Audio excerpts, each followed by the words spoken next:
The stock market is now down 21%. Because we're now down 43%. What in the world is happening on Wall Street? Two-year no yields went from 190 to 166 in the blink of an eye. On the NASDAQ, everything and more has been completely wiped out. It was the worst day on Wall Street since the crash of 1987. The worst day on Wall Street since the crash of 1987. The Dow traders are standing there watching in amazement. I don't blame them. We're now down 40. We had calculated that a number of the entities would not be able to pay back their debt. When there's a certain rate of debt growth that is unsustainable and that there's going to be a problem paying it back, when you do the calculations, you could see that you have a problem.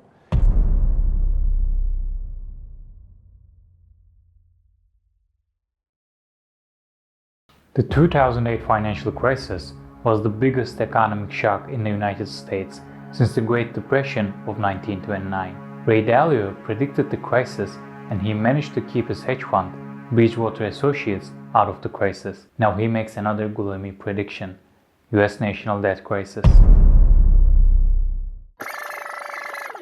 Are we in a debt crisis, or are we headed for one? We are in my opinion, we are at the beginning of a very classic late big cycle debt crisis, when the supply-demand gap, when you're producing too much debt, and you have also a shortage of buyers. So when I look at the supply-demand issue, there's a supply-demand issue for that debt. There's a lot of debt. It has to be bought, has to have a high enough interest rate. So a crisis, that's, if we continue down this path in terms of what's likely over the next 5 and 10 years, then you reach the point that balancing act becomes very difficult. The United States doubled its national debt in the last 10 years, and it's now obvious that it's not able to pay this debt. In the short term, this may cause problems like elevated inflation, but in the long term, it may lead to something worse than all the economic perils that the United States has experienced so far, and there is only one way to avoid it. So today, I'm going to break down what's happening with the US government debt and why it poses a huge risk to the global financial system, so everybody could understand what's going on. Let me start with some background knowledge. Before 1971, the dollar value was based on gold. This is called the gold standard, and the United States has had the gold standard in place since 1834. At the time, the United States fixed the value of the gold at $20.67 per ounce, and it remained this way until 1934. This meant that the government couldn't create money out of thin air, and it had to have an ounce of gold reserve for every $20.67 created. This put a huge strain on the US economy and crippled its ability to cope with the Great Depression. Government needed to stimulate the economy, but it couldn't do it because it actually needed physical gold to print money. In order to solve this problem, President Roosevelt signed a bill and required that all gold and gold certificates held by the Federal Reserve be surrendered to the Treasury, and prohibited the Treasury and financial institutions from redeeming dollar bills for gold. This officially put the United States off the gold standard. The government then devalued the currency and used the money to cope with the Great Depression and cover the war expenses. After the war ended, the United States emerged as the dominant economic and technological power. Other countries were increasingly demanded United States goods, so there was a need for a system to facilitate international trade by ensuring exchange rate stability. The Bretton Woods system was created in 1944 to do exactly that. This system fixed the value of an ounce of gold at $35, and other currencies had fixed exchange rates to the dollar. This effectively made the United States dollar as the reserve currency for international trade. This system started to crack when the United States issued more and more debt throughout the 1960s under the notion to end poverty. Other countries started to return their dollar in exchange for gold because they believed that the United States issued more dollars than its gold reserve could support. This put a lot of pressure on the US economy. The Nixon government finally abandoned the gold standard completely in 1973. This meant the dollar was valuable because the US government said so, not because you could exchange it for gold. The The United States has consistently devalued the dollar by issuing new debt to support economic growth.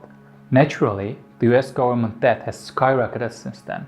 It increased from $400 billion in 1971 to more than $5 trillion in 2000. But how could the United States accumulate so much debt? It's because abandoning the gold standard enabled the United States to create dollars out of thin air. At this point, something bad could happen. Other countries could reject the US dollar as a reserve currency because it was not supported by anything, but that didn't happen. At the time, the United States was protecting the rest of the Western world from Soviet Union, so nobody wanted to upset the United States. Nixon's gamble paid off. United States dollar was now the reserve currency of the world, not because it was supported by gold, but because the United States government said so. The United States capitalized on the new economic system by creating something both genius and evil.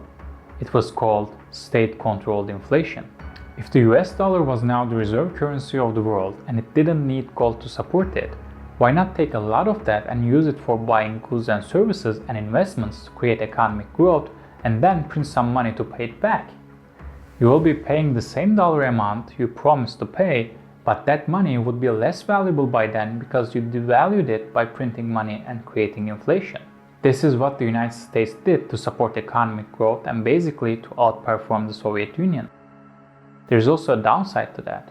You can't always keep it under control at healthy levels like 2% or 3% because once people start feeling like there is excess money in the system, they raise prices of goods and services beyond the level you wanted. Over time, that creates bubbles and financial crises that lead to longer periods of economic stress. This is what caused the dot-com crash and the Great Recession. Both of these times were preceded by an era of low interest rates that got inflation out of control, effectively creating a bubble in the economy, and they burst after the Fed raised interest rates to reduce the inflation. Ray Dalio calls it a short-term debt cycle. It starts with low interest rates adopted to boost economic development. Money is cheap, so everybody gets more debt, including the people, companies, and the government itself. Government uses cheap money for infrastructure developments, and companies use the cheap money to invest, innovate, and develop better products, and individuals use the cheap money to buy those products. Everybody is happy for a while. People see the infrastructure in their city develop, they can get better products at slightly higher prices, and even then, they are left with more excess money in their pockets. But something evil is always on the way. Something evil that would end the good days. This is exactly what happened following the dot-com crash. The Fed cut interest rates after bubble burst and kept the rates very low until 2005. This caused a boom in mortgages. Suddenly, everybody was able to get credit to buy houses. Low rates spiked inflation, and Fed once again started to raise interest rates to fight inflation. As the interest rates got higher and higher, those who had adjustable mortgages started to default and triggered a financial meltdown. Big companies like Lehman Brothers went bankrupt, 10 million Americans were displaced, and 9 million people lost their jobs. Money center banks like Citi, Bank of America, and JP Morgan got depressed and bailed out by the government. In an unprecedented move to save the economy, the Fed reduced interest rates to zero and kept it here until 2017. This meant that everybody could borrow more, individuals, companies, and of course the government. The US government debt more than tripled from $10 trillion in 2008 to $35 trillion in 2024, and this is exactly why Ray Dalio thinks we are at the beginning of a big debt crisis. As you see, the US government debt to GDP ratio now stands at 99%, while 70% is considered as the top of the healthy levels. This means that the upside trend of the US government debt is unsustainable, and at some point, the United States won't be able to pay this debt. According to the University of Pennsylvania research, the United States national debt will reach unsustainable levels in 20 years and trigger a default if it stays in this course. If that happens, the United States will lose the most valuable thing it has, and it will face a worse financial meltdown than it has ever faced. If it defaults, the United States dollar will lose its reserve currency status because the players in the global economy will lose their trust in the US dollar and the US government's ability to preserve its value. Everybody will stop purchasing the US government bonds, and the US government will lose its ability to print the reserve currency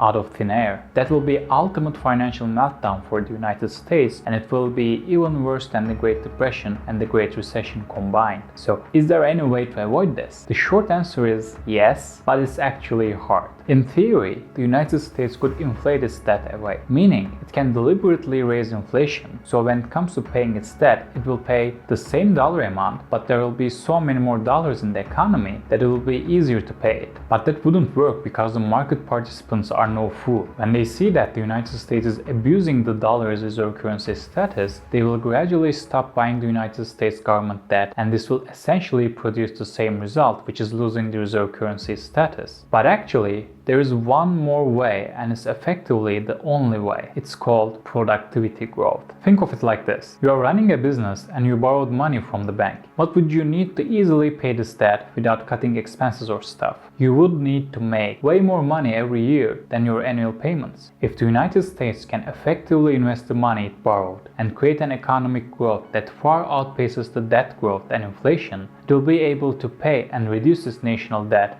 so it's gonna come back to sustainable levels. Such a fast economic growth usually follows a technological breakthrough like the one that happened with the internet. We are actually well positioned for that, as artificial intelligence is becoming more and more mainstream, and we actually started to have products that an average person can use to increase his productivity.